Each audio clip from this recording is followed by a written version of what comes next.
And I'm here on behalf of the Pinellas County School Board to thank you for coming out and supporting the district, as well as meeting the 3 finalists that we have here with us tonight for the position of Superintendent of Schools.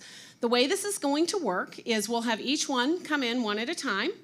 We had a link on the website that was open all day today, and citizens submitted some questions for the applicants. So I've kind of culled all those questions. I'm going to be asking the questions. We'll let each one introduce themselves. I told them they have 2 minutes. They better hustle.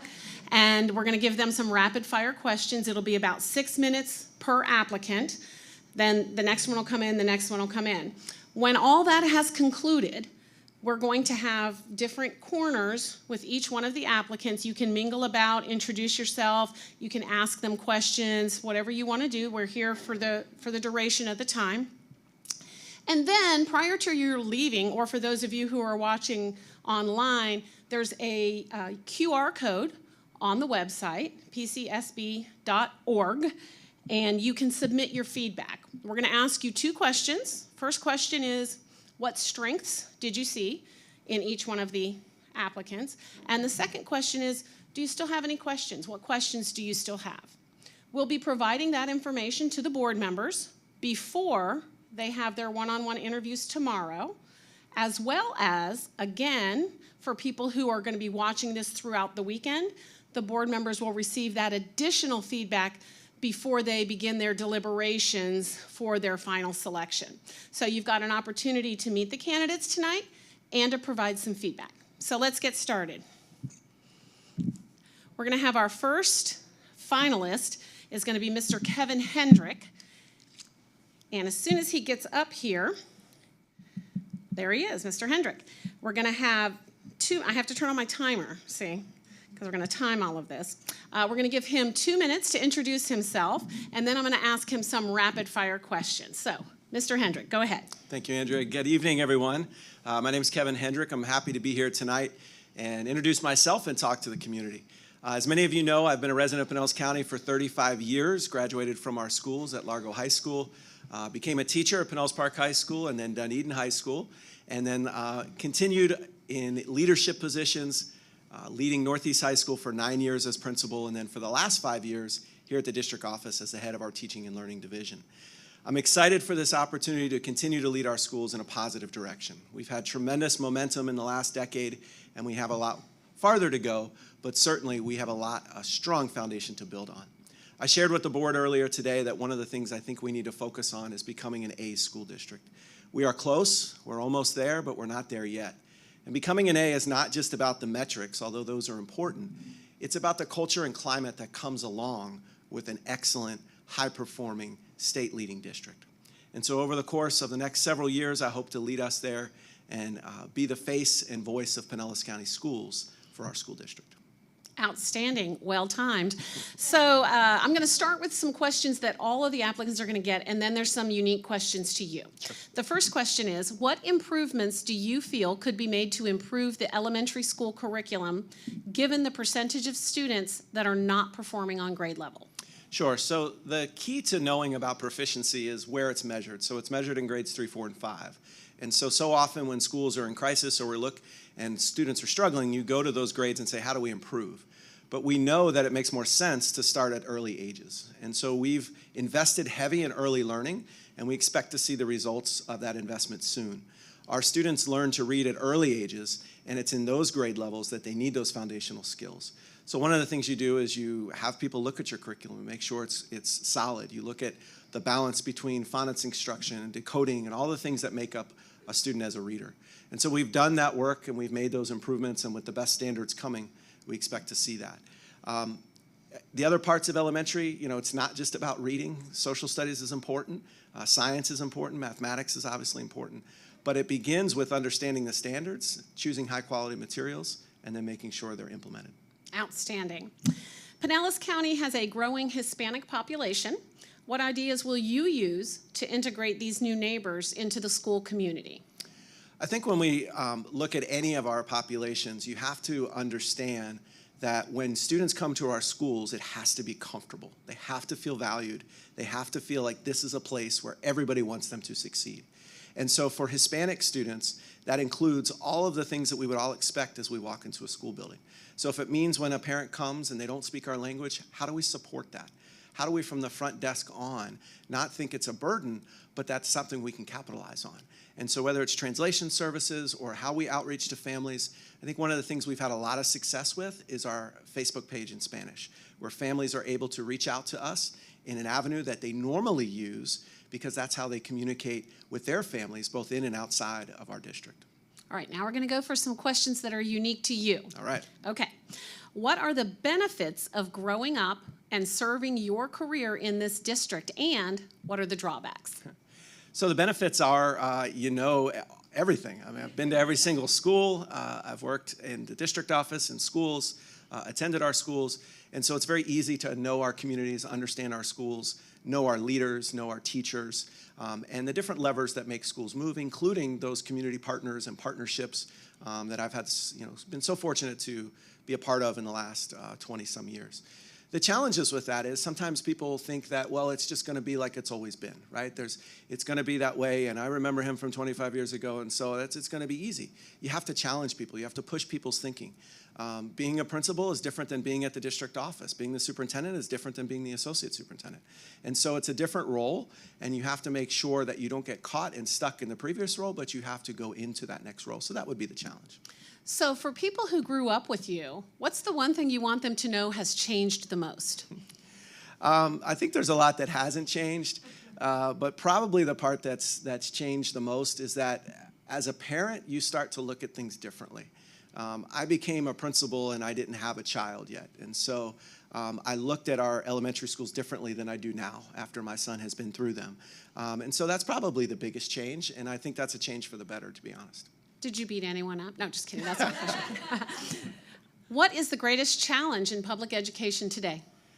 I think in the state of Florida, there's a lot of challenges. Probably the ongoing challenge is the challenge of funding. We never have the resources that we want for our teachers, for our schools.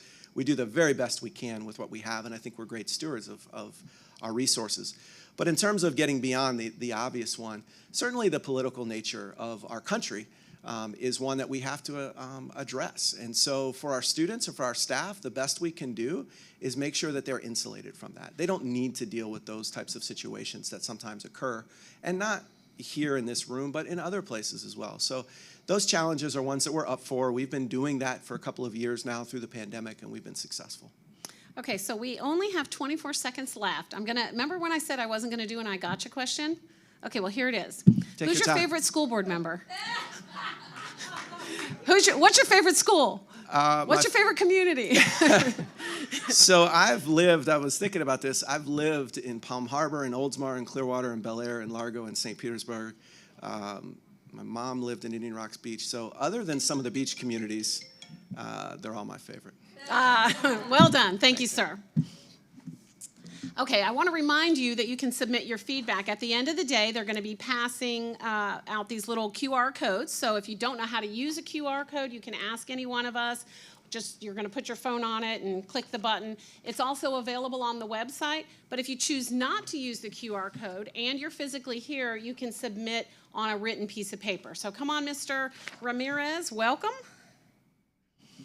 Our next finalist is Mr. Michael Ramirez.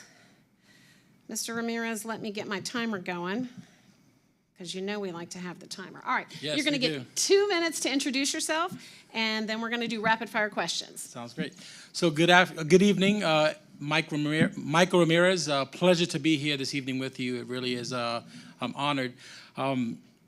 Really excited, humbled, and really just feel fortunate, and it's been an amazing experience meeting and understanding just the amazing things that are happening here in Pinellas County. For me, my story begins at home. I'm a values-based leader. I'm grounded with my faith and my family, and I was born and raised in the northernmost city in Puerto Rico, New York City, by two amazing Puerto Rican parents, and just had the opportunity to engage. And through that process, parents always valued the power of education. And so that power of education, really was something they instilled in me, but it also was something they didn't understand how to navigate the system. So in those opportunities, it allowed me to just coast and be invisible. That wasn't until one teacher really saw something in me that I did in my 11th grade liberal arts math teacher, saw something and really inspired me to be better, to do more, and really has set me up to 32 years later, here I stand before you. Day one leadership ready to lead Pinellas County Public Schools, and I'm just so excited to be here with you, and I'm excited to engage in this rapid fire questions as well. So. All right, so what improvements do you feel could be made to improve the elementary school curriculum, given the percentage of students that are not performing on grade level? Sure. So thank you. So when you talk about the elementary performance, really diving into early literacy and the reading piece is such an important, critical piece to our students being successful. We understand and know how important third grade reading is, but it really starts so much earlier than that. So just the importance of the science of reading, having done a lot of that work in my current district in Denver, really diving in and providing professional development. I know that's a lot of work that's been happening here in Pinellas, but really taking a look at what are those alignments pieces, as well as the use of effective literacy blocks and things that really can lean in to really ensure that our students, our youngest learners, because you know how critical that is, are prepared and to be successful moving forward. Okay, the next question, some might think was targeted for you, but it was really for all board members, or for all finalists. Pinellas County has a growing Hispanic population. What ideas will you use to integrate these new neighbors into the school community? Sure, so thank you for that question, and I do take the responsibility I carry as a leader of color, and understand that I represent more than just myself, and really the opportunity, the diversity that is Pinellas County is something that has really been attractive to me and my wife as we looked at coming here and joining this community. So really, first and foremost, engaging and creating platforms to engage families around our school system and really understanding the opportunities that exist here and really opening the doors. I've led significant efforts, one in a district to the south that I won't name because I'm in Pinellas County, but that really was engaging the Hispanic community, and we called it Mi Gente, Mi Escuela, making sure that our families knew that our doors were open is my people, my school, that our doors are open to our students and to our families, and making sure that they understand all of the opportunities that exist here in Pinellas County for them, and those opportunities to look to really engage them. Okay. Throughout your interview, you noted great respect and admiration for Pinellas County. But what are some specific improvements that are needed? I think when you look at, there's so much great that's happening. So it's kind of a loaded question when you're asked to talk about the things that aren't going well, right? So, but really thinking about and understanding, the challenges, I wouldn't say that are not going well, but the challenges that exist as students are coming out of the pandemic and really the accelerating learning for students. There is so much. The data, and we see that we have closed gaps with all student groups, yet there's still work to be done. So I like to use the term, we are pleased, yet not satisfied where we are, and we want to grow and be even do more for our students and really lean into around the acceleration piece, the expansion of programs. And when you lean into the data, when we say all students, does the data reflect that all students had those opportunities? And I think that if we uncover and as we peel back to really, what is the rest of the story to ensure that when we are trying to, if our vision is 100% student success, ensuring that we are doing that and just leaning in to look at the participation, the enrollment, and the opportunities that all students have to make sure that we are setting them up for career, college, and to be life ready. All right. What is the greatest challenge in public education today? I would say the greatest challenge I feel is in a place where the polarities are we're so divided on issues, trying to find the common ground on the things that we could rally around together.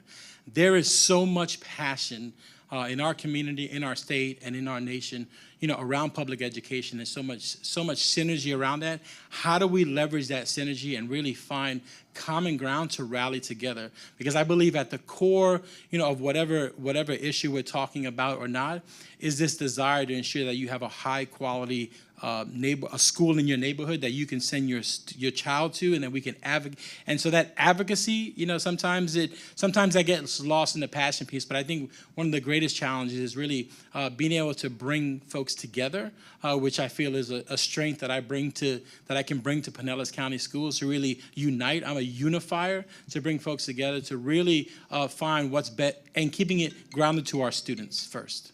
How's that for timing? Perfect. Well done, sir. Thank you. Thank you so much. Thank you. Appreciate it. All right, once again, I want to remind you that we encourage your feedback either through the feedback form, which is a QR code, or through the written form. And if you're watching this over the weekend, please know that you can continue to provide that feedback, and it will be provided for the board members prior to their making the decision. The next finalist, and third and last finalist, is Dr. Ann Hembrook. And Dr. Hembrook, come on over. I'm going to put you in the hot seat right over here. Here she comes.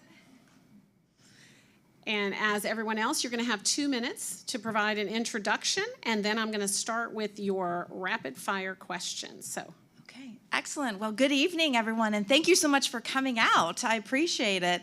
I want to start with a little bit about me personally, because I hopefully will be new to Pinellas. So I am a wife and a mother. I have 2 grown kids in Orlando. They're doing quite well.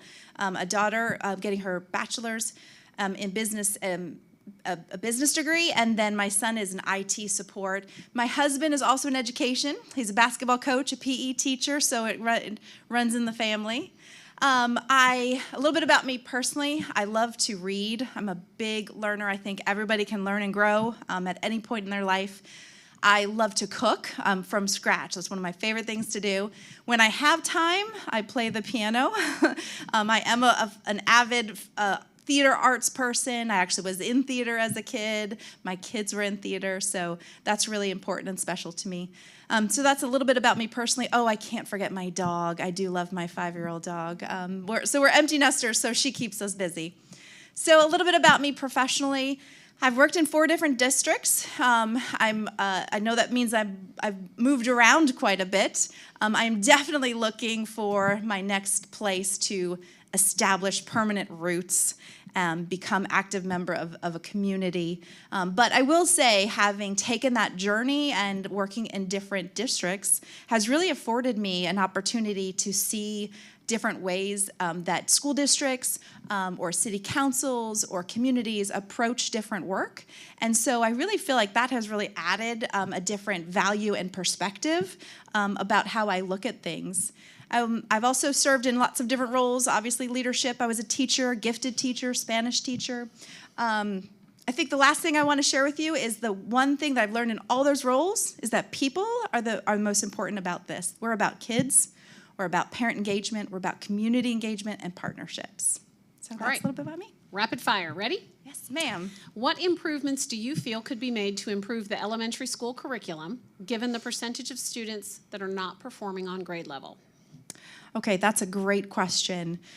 So I think elementary is definitely the foundation. And so we have some great rates right now of graduation, but I think we really need to focus a little bit on building that foundation, because if you build that foundation for literacy and success in elementary, then the students will be able to master more difficult content a lot more easily. So I would definitely want to focus a little bit more on improving our proficiency rates, but also closing our achievement gaps for our student subgroups in elementary. I would want to definitely, the way I would do that is really building teacher capacity and support. I will tell you, teachers genuinely want to help students, and it's our job to give them the resources that they need to do that successfully with students. And so it's really all about sharing with them the tools that they need about the benchmarks, about the textbooks, or whatever the curriculum is, making them the experts with that, and then also teaching them how to leverage that and engage students in that work. And so that's how I would approach that. All right. Pinellas County has a growing Hispanic population. What ideas will you use to integrate these new neighbors into the school community? Okay. Thank you. Great question. Well, I actually have a connection with the Hispanic population. I actually grew up in southern Spain, and I learned English and Spanish at the same time.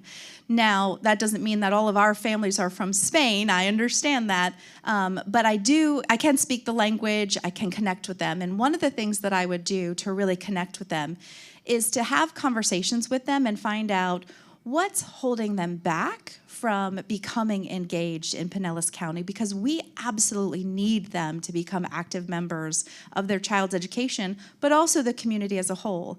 And so I would want to reach out to them, whether that's in a large, wherever they're comfortable. It could be in a focus group meeting, it could be one-on-one, but really talking to them and finding out what's kind of holding them back. What do we need to do to kind of get them there? And then just really being transparent and honest about what it is that we are looking for. Like, so why do we want them there? And asking them, what do they want as well, right? So that we can take what they need and what they want and leverage that in our work to really bring them in together and connect. All right, we have about a minute, 15 seconds, 2 quick questions. Who are your mentors and why? So one of my mentors is I have a couple superintendents, but I'll talk about Dr. Gullett. She's been my mentor for several years. She's my mentor because I'm one of those people that I always want to learn and grow, and she will give me specific, honest feedback, which if I'm the superintendent, I expect from all, because if I don't have specific, honest feedback, I can't grow and do better. Outstanding. What is the greatest challenge in public education today? Ooh, that's a really good question. I think the greatest challenge is I think we need to focus on our students right now with where we've been in the pandemic, and nobody could have anticipated that or thought about that. But since we are all about the students, we have to think about what it is that they need. They've lost a lot, whether it's academics or social. And so that, I think, is the greatest challenge, is helping them reacclimate. And I know that they've been back in school face-to-face, some of them for 2 years, some for a little bit, some for this year. But I still think there's needs there that we can address so that we can bring them back in and show them that we're there to support them and so that they can be successful. How's that for timing? Perfect. Look at that. Yep. So here's the way the rest of the evening is going to work.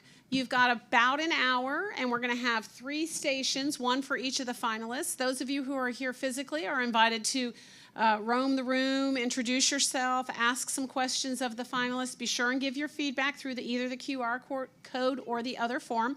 We really appreciate you being here. Encourage you to meet the finalists, and thank you for